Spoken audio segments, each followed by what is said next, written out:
Hello guys, welcome back to the channel. I am titular and this is Star Trek Resurgent, the episode number 3, where we continue where we left off in the last episode, where we had a dramatic day with the surge of this iron storm, but it all ended well, and now we start a new chapter, the price of duty. So let's continue this story and see where it takes us. The price of duty. Here's Miranda, our new friend. Billy. I'm good. Help me with him. Carter is knocked down. Let's get this off. Oh shoot. Medical. Got one wounded at my location. Carter. You don't look so good.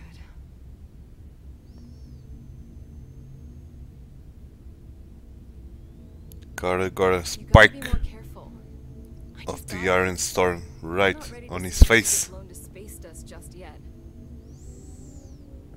Now let's get you down to sickbay. Great.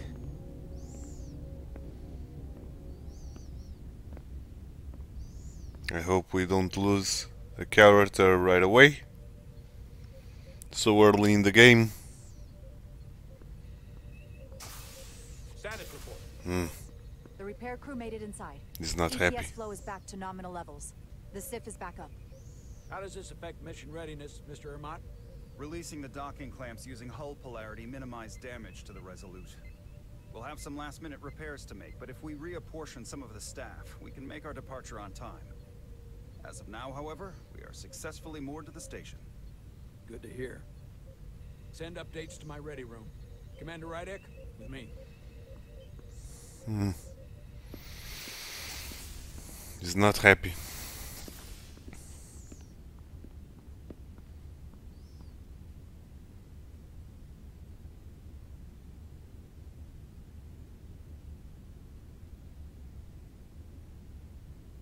You disobeyed my orders. No. Well, It was the right decision, Captain. Respectfully, Captain, I made the right choice given the you information I had. disobeyed my orders. And not just in front of the bridge crew, but the Starbase staff as well. That's going to get around. My name's already tarnished around the fleet. But what is it going to do to my credibility on this ship? From the top to the bottom. Bridge to lower decks. You didn't have the facts, sir. Captain, I told you I'd be honest, so here it is. Maybe I shouldn't have disobeyed a direct order, but you were wrong. You weren't on board, and you didn't have all the information. So I made the right decision for the ship. If you're worried about your credibility, put your ego aside and trust your crew. Trust me. You might have won some fans on the bridge with that stunt, but not everyone. Lieutenant Commander Chovak has already bent my ear.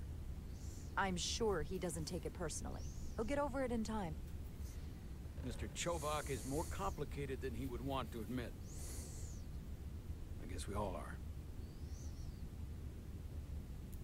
And, if I'm being honest, I'm not sure what I would have done in the moment either.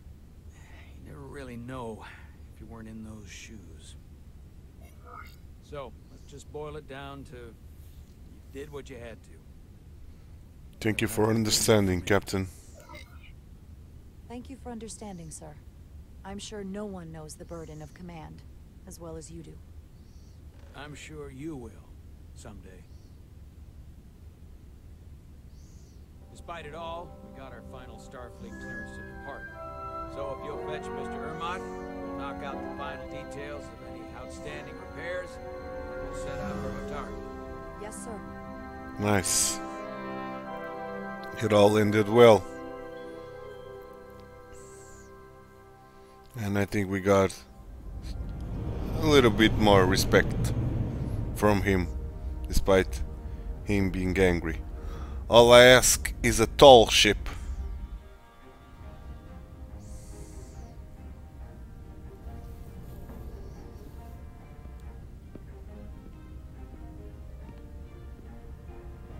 All departments reporting full mission readiness. You're talking about me. We've got our full complement on board. This is my favorite moment, right now. The start of a new mission is always full of possibility. The Orion Syndicate would sell it as a drug. Don't let the Admiralty hear you say that. So smiling right now, the captain. Captain on the bridge. Sit. Sit, everyone. You all know, we're not big on speeches. We're embarking on the first mission since our refit. Let's make it a good one. Disengage docking clamps.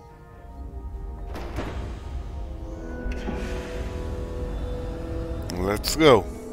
Docking clamps released. Finally. Ahead, Mr. Handar. To space.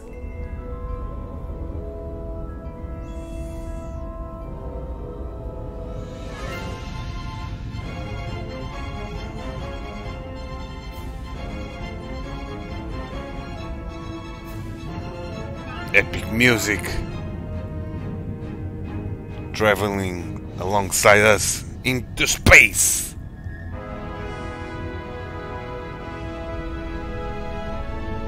Will we reach faster than light travel? That should do it. Set a course for the Hotari system. Prepare to go to Warp 8. Hi, Captain. And What? okay, Take this. nice.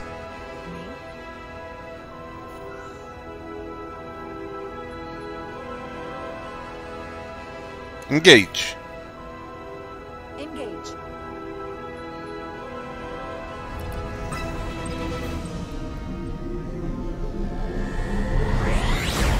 Nice. Faster than light travel.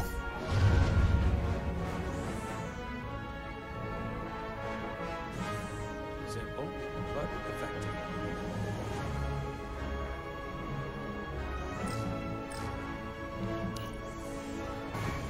No? Easy. Thank you. I'm fine. Really, You don't look so good.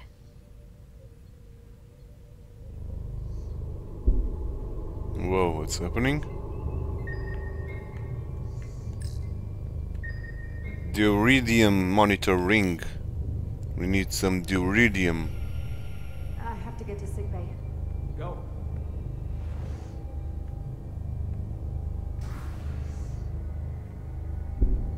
No.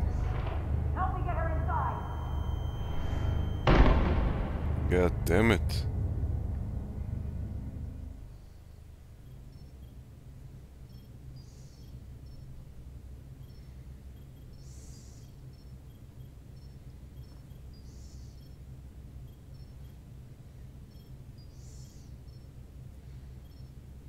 Such an emotional day. A few minutes more, and it would have been one of the shortest tenures on record for a first officer. Is that the engineer that was out on the hull? That storm did a real number on him, but he'll live. Just needs rest. Nice. You should worry about yourself. Your iridium levels got dangerously low and destabilized your cell structure. This is definitely one of the more memorable first days I can think of. My name is Dr. Aram Duval, Chief Medical Officer. To be honest, I've never met a Kobliad before. You're... Rare. I know. I was going to say special. Your people's numbers have dwindled, despite the Federation's efforts to find a more readily available alternative to the Duridium you need to survive. Yet you joined Starfleet, and managed to thrive. I imagine the responsibility must be overwhelming. Maybe even a burden at times. No, it's an honor. It does make me unique, but it's not a burden at all. I'm honored to be Kobliad, to represent my people. As you should be. And don't worry, I won't treat you like a science experiment. I just do the science and leave the experiments to Solano. You don't agree with his methods? I don't agree with his definition of acceptable risks. Not when the lives of your crew are at stake. My professional opinion is that the accident took a toll. More than he's willing to admit. He's overstressed, operating in the pressure cooker of his own mind. Which is never a good headspace when the lives of your crew are at stake. What concerns me is that now he's even further away from the thing he's been chasing his entire career. Breakthrough discovery. A major innovation. Something he can put his name on. The more the time passes and the further out of reach it gets, the more risk he'll be willing to take. I think he's learned his lesson. I've seen it happen before. I think after what happened, Captain Solano's learned his lesson. Yeah. And whatever ambition he once had is on hold for a while. He may say that, but we'll see what happens. I have to give you credit for what happened on the bridge. It took guts to defy a direct order. Thanks, Doc. I guess word travels fast around here. It's a small ship, and everyone's curious about the new XO. Fortunately, your cell structure is almost completely stabilized. And I'll spare us both the lecture, but I do feel it's my responsibility to remind you, without regular infusions of Duridium, you will not live. It's as simple as that. Understood. Makes sense. My work here is done. And I'll check my relationships. Yeah, he's furious. That's not good. And Lieutenant was worried. Okay. This is all the same. What about this one? Dr. Duval understood Jara's loyalty to her captain, but was encouraged to see her thinking independently when she defied Captain Solano's order. Nice. So let's continue. Lieutenant Bedrosian. I came to see if you were okay. We were all pretty worried on the bridge. No one knew what was happening. Thanks for coming. I'm feeling much better. Thank you. It's just part of who I am. You don't have to explain to me. I understand. I'm just glad you're okay. You trusted me earlier with the shields, and I appreciated that. I want you to know that I have your back. Thank you. Thank you, indeed. My biggest fan. I must treat her well. Now, Carter, the emissions that gave you that burn are quite unusual, like everything else that goes with this storm. That's a combination of hyronolin and lectrazine to counter the radiation effects. That should help speed your healing. Thanks, Doc. Hello, Miranda. Come by a couple of times to see you already. She's worried about me. Hello, Miranda. It's good to see you awake again. I was starting to get worried. Not that you aren't in good hands with Dr. Duval. You did take one hell of a shot, though. Thanks for checking on me. I hear you've been checking in on me. Thanks for that. One of the benefits of working the security rotation. Lots of opportunities to walk by sick bay and stop in. Millie was looking in on you too, by the way. But since it's just us right now, I had a chance to think about this while I was away. And I thought it was important that I just come out and tell you. Instead of tiptoeing around it. Or worse. You can tell me anything, Miranda. It's okay, Miranda. You can tell me anything. I know that. Cute freckle face. Just spit it out. I'm trying. Let me talk. What I'm trying to say is, we've been really good friends for a long time. But I got back here and I couldn't ignore it anymore. I want to see if there's more between us than just being friends. I have feelings for you too. You don't have to explain it. I feel the same way. There is something between us. So, do you want to find out what that something is? Sure. And it's there for me. Why not give it a try? Absolutely. Are you kidding me? said yes. I wanted to be sure I heard that right. Sorry to interrupt, but the patient needs to rest if he wants to get back to his old self. Of course. I'll see you again soon.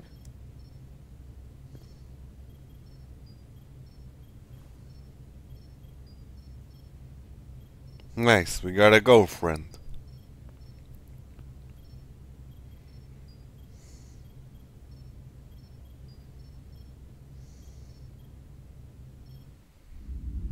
Cast adrift.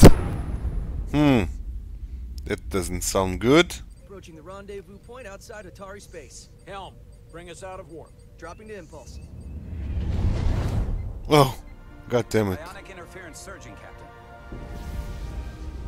Again? No.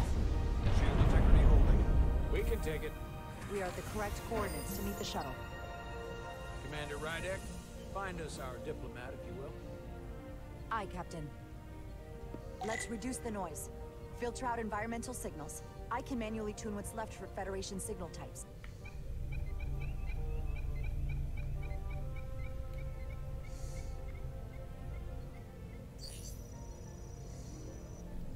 That was easy. I've located the shuttle. Opening comms. On screen. Oh, Shuttle to Resolute. Shuttle to Resolute. Debris field. Lock maneuvering. Losing. that I can't get it any clearer. doesn't look good. Won't get a transporter lock. It's just not happening. Power up the tractor beam. We'll pull them directly into the docking bay.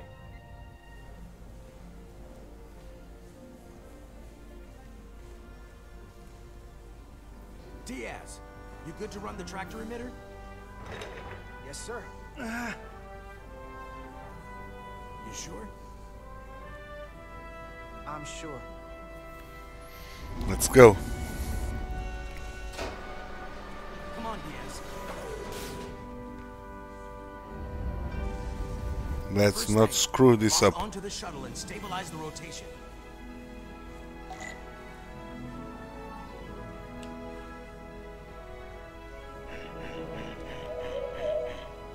Nice.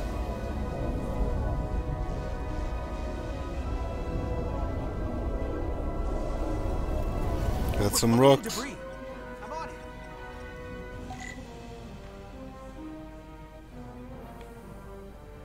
How do I do this?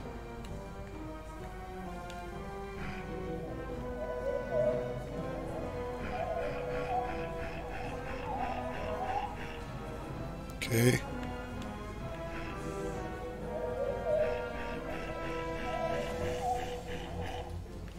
Okay, last one. Nice.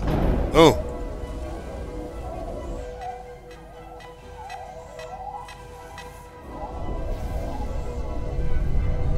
Big one. That's gonna take out the shuttle. Here's the bridge. There's a large piece of debris headed for the shuttle. The tractor beam can't handle it. Can our shields take it? I believe so. Commander Rydek, plot an intercept course. Okay. On it.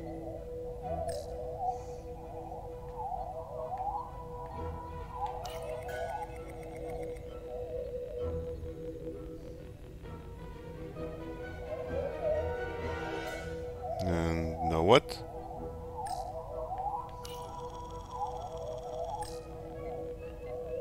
Plot an intercept course.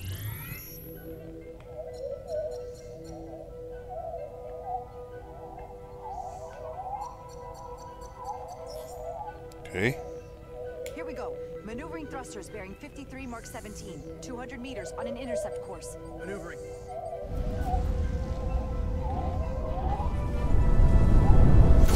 Nice. Whoa. Someone's working hard on the bridge. Come on. Grab that thing and pull it. Pull it, pull it, pull it. Nice. We've done it. the diplomat is safe and sound. I hope.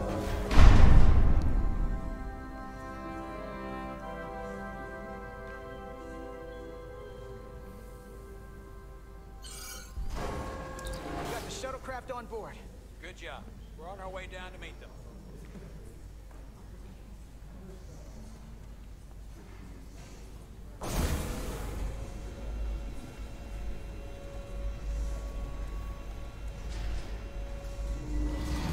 Spock! Terra firma, so to speak. Ambassador Spock. Yeah?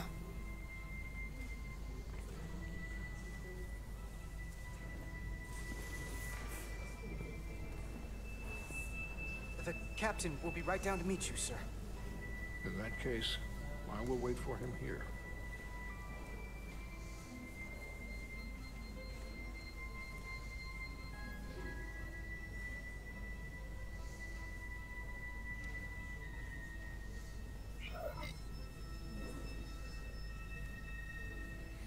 Welcome aboard, sir. Well, let me be the first to say, welcome to the Resolute, Ambassador. Thank you, Petty Officer. Carter Diaz, sir. I am pleased to meet you, Petty Officer Carter Diaz. It appears I have you to thank for my safe arrival.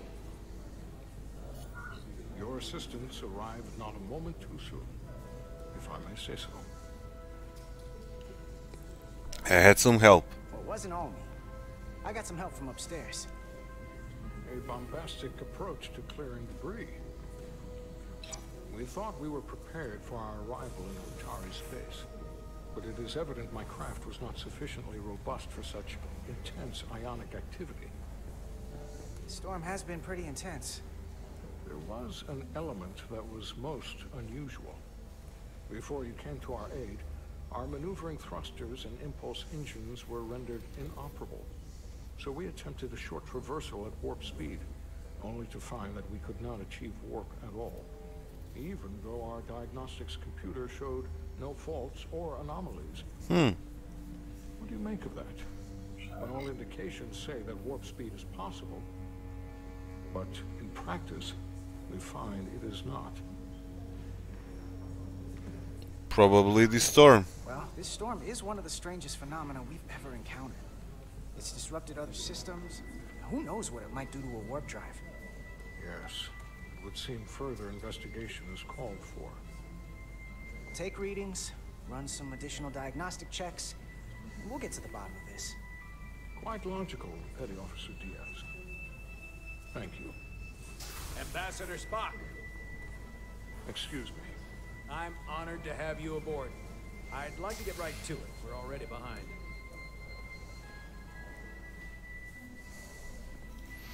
Cool guy, Spock.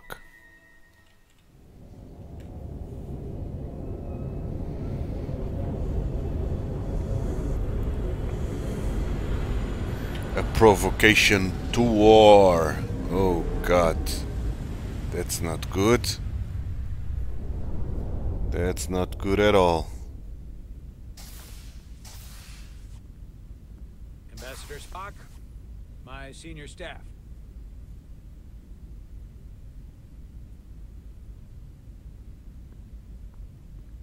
It's not every day that a captain gets to welcome a Starfleet legend aboard. You flatter me, Captain Solano. But legend implies the past tense, whereas I am very much focused on our present circumstances. I didn't mean to suggest you were stuck in the past. You're right, Ambassador. Not the most diplomatic choice of words. We need your experience. Your experience comes from the past. But our present situation calls for it. True enough. We were hoping you could fill us in on the details. We got the basics from Starfleet. Two formerly peaceful neighbors are now on the brink of war. Indeed. And the tension between them grows fiercer by the hour.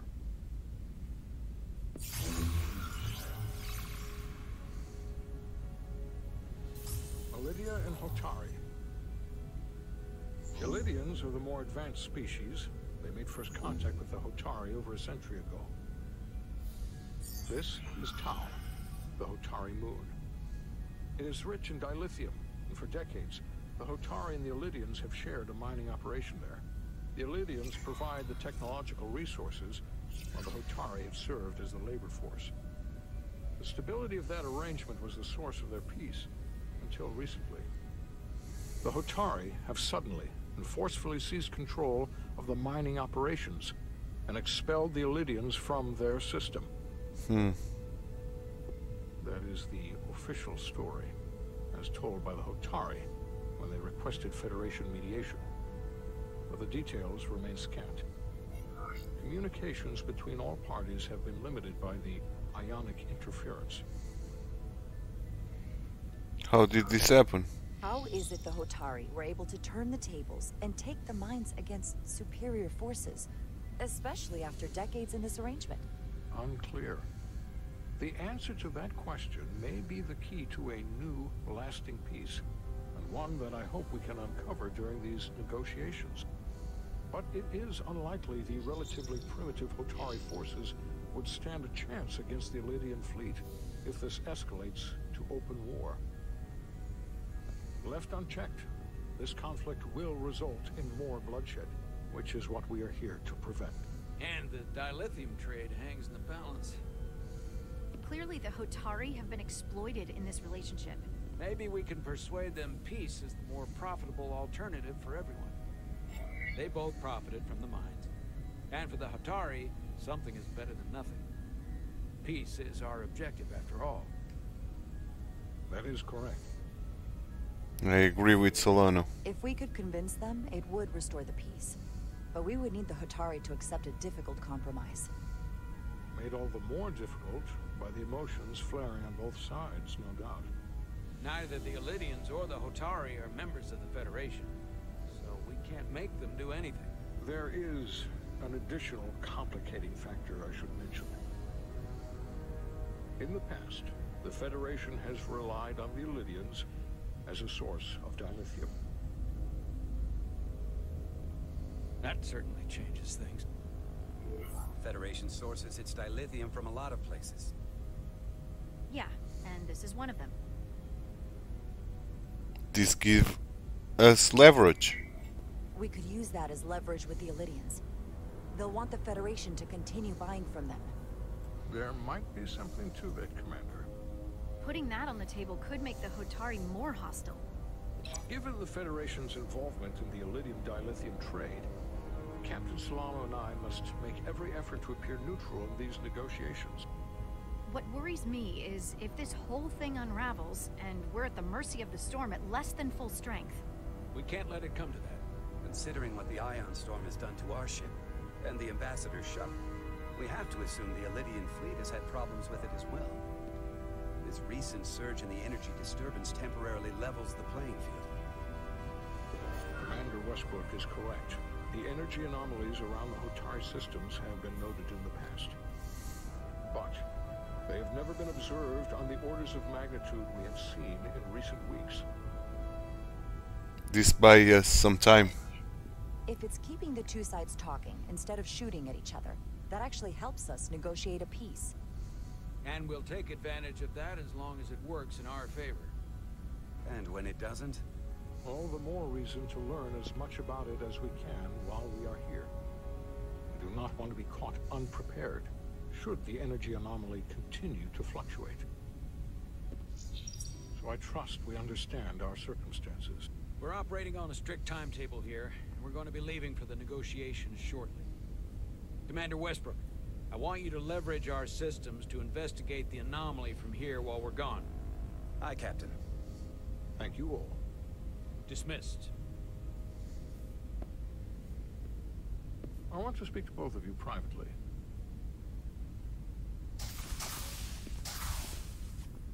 Ambassador Spock, I'd like to make a formal introduction. My first officer, Commander Jara Rydek. Commander, as you are aware, there are limits to what Captain Solano and I can do in our official capacity as representatives of the Federation. But someone in an unofficial capacity, your first officer for example, would not be bound by those restrictions. Commander Ryder could ingratiate herself to certain parties behind the scenes, where they may be more candid in revealing information that could lead to a resolution. She certainly knows how to say the right things. At least when she wants to. It would be unconventional, but I'm not opposed to it. I'll be honored. I'm honored to be included in the negotiation process. You're not just included, you are instrumental. Well, I hope Commander Rydek will have more luck finding out what really happened than we will through official diplomatic channels. The fate of the negotiations, the interests of the Federation, and the prospect for peace will very well depend on it. No pressure at all. No pressure. Jara, no pressure.